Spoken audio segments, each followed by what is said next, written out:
Hello everyone, this is Dr. Young, and in this video I'm just going to introduce to you the nomenclature behind naming carboxylic acids.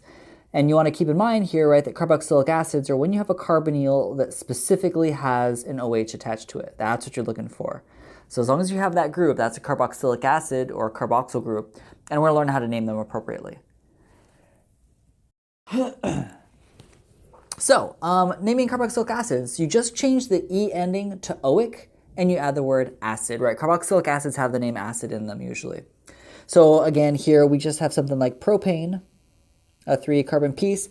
I'm going to drop that E and add oic acid. So this would be propane, but no E, propanoic acid. So here we have propanoic acid. So space between those two words, propanoic and acid, and then you've just named yourself a carboxylic acid. Now, when you have longer chains and more complex things, you just want to make sure that your carboxylic acid, kind of like aldehydes, that your carboxylic acid is always at carbon number 1. Like aldehydes, carboxylic acids will always be at the beginning of a chain because they can't have anything on the other side, no carbon groups on the other side, so they'll always be carbon number 1.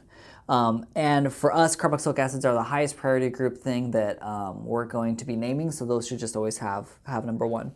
So we've got 1, 2, 3, 4, 5, and 6. I'll do all of my numbering right here. 1, 2, 3, 4, 5, and I have 1, 2, 3, 4, 5, 6, 7, and 8 for my carbon lengths. For the first one, pretty straightforward name, right? There's no substituents to name on it. I've just got 6 carbons, so that'd be a hexane. But since it's a carboxylic acid, it's hexanoic acid.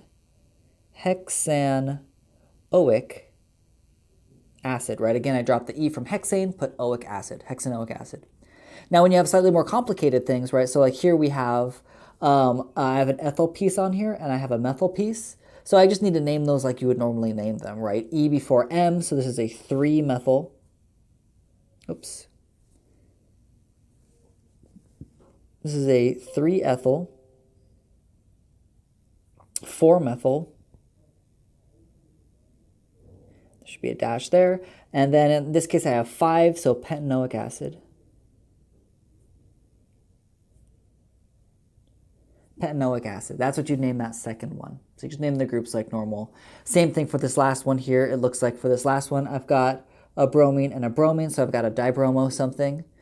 If I look at this one, I have 8 carbons, so I know it's an octanoic acid, and I have bromines at carbons 2 and 3. So this would just be 2, 3, dibromo, octanoic acid.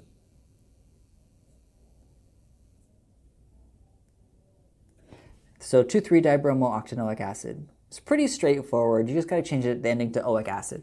So what if we have more complicated structures? So here are 3 where I have other functional groups that have high priorities. Again, carboxylic acids have a higher priority group than they're higher priority than aldehydes or ketones or alcohols or alkenes. And so if I take a look at this first one, right, again, I see I have a carboxylic acid, so that's definitely giving me my carbon number 1, and then I just keep on going by numbering 3, 4, 5, and 6. And if you remember from a previous video, when you have things like ketones and aldehydes and they're not the highest priority group, we call those an oxos. So I'm going to name that as an oxo group. And then I just name my carboxylic acid like I normally would. So this would be a 4-oxo. In this case, I have 6 carbons, so hexanoic acid. There is no -one ending tucked in there because there's a ketone in here. You just change the name to oxo, and then that's where we're expecting a carbonyl group, right? That oxo group means that there's a carbonyl. So keep that in mind. Ditto for the one on the right-hand side. We talked about this in a previous video too, right? If I was going to number this, I've got number 1, 2, 3, 4, 5, 6, 7, and 8. My carboxylic acid is definitely number 1. It's a higher priority group than an alcohol. But alcohols are so low compared to the carboxylic acid, I'm not going to call this like a hexanaloic acid. I don't put the OL ending anymore. Like with aldehydes and ketones, we talked about the OH group gets changed to hydroxy. So you're going to change it to a hydroxy group. So this is a hydroxy group or a hydroxyl group. And then you just say where it is. So this would be a 3-hydroxy. So 3-hydroxy or 3-hydroxyl, 3-hydroxy octanoic acid.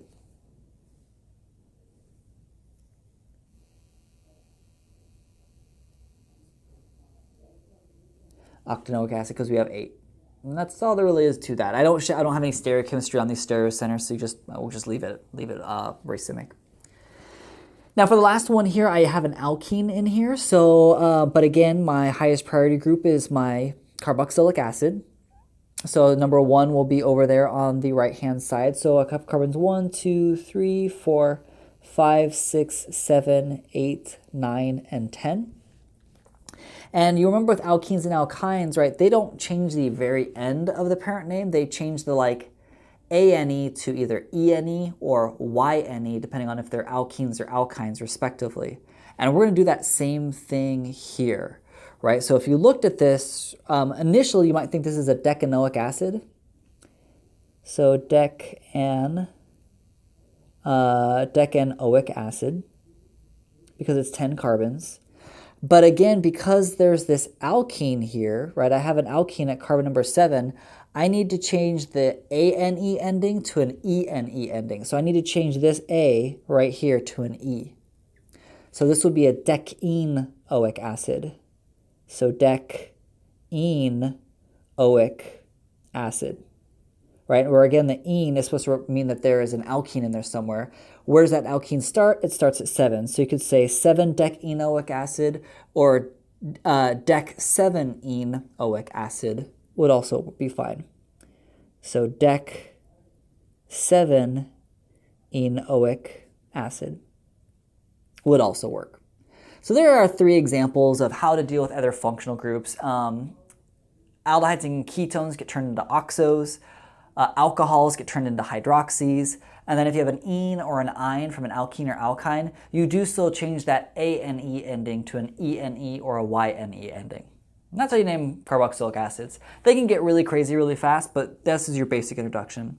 Hope you have a little better sense now how to name them. If you have any questions or comments, please leave them down below. Get to practicing.